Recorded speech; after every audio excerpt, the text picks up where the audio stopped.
Welcome to This Explainer. Today, we're going to unpack the absolutely fascinating paradox of how a loyal communist accidentally dismantled the Soviet Empire. It is seriously one of the most stunning twists in modern history, and we are going to break down exactly how it all happened. So here's the billion-dollar question. The ultimate irony of Mikhail Gorbachev. When he became General Secretary in March 1985, his explicit aim was to revitalize and save Soviet socialism, not to bury it.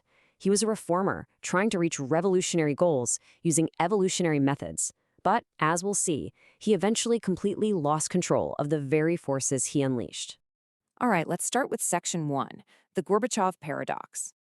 To really understand how this paradox unfolded, you have to picture the deeply stagnant state of the Soviet Union back in 1985. The system was just totally stuck in the mud. You've got long-term economic decline, massive military spending, and a horribly costly, unwinnable war in Afghanistan. On top of that, it was stifled by rigid control, strict censorship, and a literal parade of elderly, ailing leaders, Brezhnev and Drop-Off Chernenko, who had basically left the whole political and economic machine crippled. Enter Gorbachev. He was a comparatively young, super dynamic leader. In fact, in a speech to British parliamentarians in December 1984, just months before taking power, he laid it out clearly. He said his primary objective was to raise the living standards of the Soviet people. But he knew that to achieve this material and spiritual renewal, the Soviet Union desperately needed international peace, just so it could finally redirect money away from the military and back toward its own citizens. Moving right along to Section 2, Perestroika and Glasnost. To kickstart this massive renewal, Gorbachev launched a two-pronged domestic strategy. The goal was to save socialism, but spoiler alert, it fundamentally shocked Soviet society to its core. The first pillar was perestroika, meaning restructuring. This was a really ambitious attempt to overhaul the centrally planned economy by giving state enterprises some limited autonomy and actually legalizing small cooperative businesses.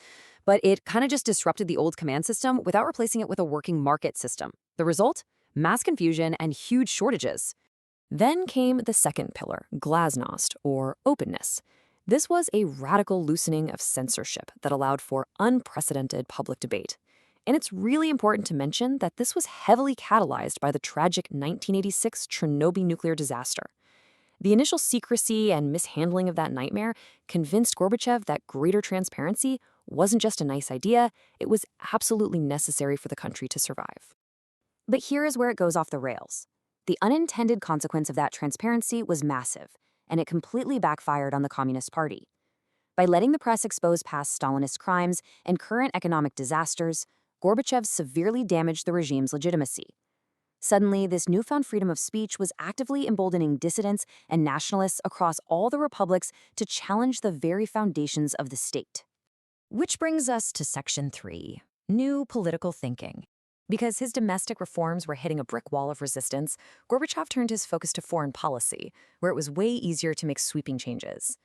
And this perfectly illustrates the massive ideological shift that happened. Previous leaders took hardcore pride in nuclear parity, viewing the world strictly through class struggle and inevitable global confrontation. Gorbachev completely flips the script. He trades that old orthodoxy for new political thinking, warning that nuclear war is suicide and pushing for global interdependence and common security instead. Now, why was he able to pivot so hard internationally while struggling so much at home? One word: inertia. The domestic economy was guarded by tens of thousands of deeply entrenched officials spread across multiple departments. Foreign policy, though, that was managed by just a handful of key players. It was literally so much easier for Gorbachev to sideline an old-guard diplomat like Andrei Gromyko and bring in his ally Eduard Shevardnadze than it was to fight thousands of local factory managers. We also can't ignore where these new ideas came from.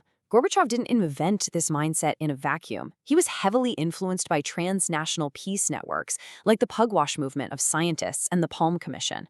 Plus, his own travels to Western Europe were a real eye-opener. Interacting with social democrats like Willy Brandt and seeing Western civil society and living standards firsthand deeply shook his faith in the inherent superiority of the Soviet system. Let's look at Section 4, Dismantling the Empire. So how does this new political thinking actually play out? It translates into tangible, highly controversial actions that physically begin to unwind the Soviet sphere of influence. He systematically knocked out the pillars of the Cold War in 3 major steps. First, right after taking office, he privately tells Eastern Bloc leaders that relations have to be equal from now on, basically ending the threat of Soviet intervention. Second, he makes massive arms control concessions by decoupling negotiations from defensive space systems. And third, he commits to getting Soviet troops out of the quagmire in Afghanistan. On that Afghanistan point, Gorbachev knew from day one that the unwinnable war had to end. He was completely frank with Afghan leader Babrak Karmal in March 1985, telling him, look, Soviet forces simply cannot remain here forever. But, a mix of military pride, internal pushback, and the need for a face-saving exit dragged the final withdrawal out all the way until 1989. To overcome that internal military resistance, Gorbachev capitalized on, well, the unexpected. In 1987, a West German teenager named Matthias Rust bizarrely managed to fly a light aircraft straight through Soviet air defenses and land it right in Red Square. It was incredibly humiliating for the military, but Gorbachev used this crazy incident as the absolute perfect excuse to clean house.